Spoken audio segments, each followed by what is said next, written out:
this is how you would probably put in a notch plug. You do not want to bias it toward the outside.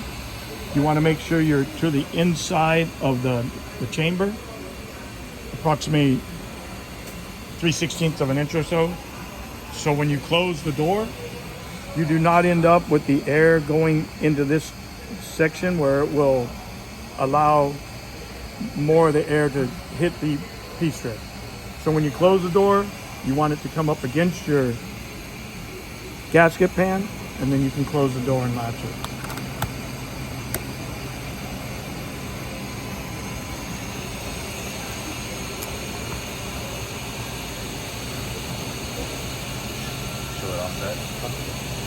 So if it's offset, and you put it to the outside, and you close the door, you leave that air gap where the air and your nitrogen can go in between it, and it will not properly seal the door.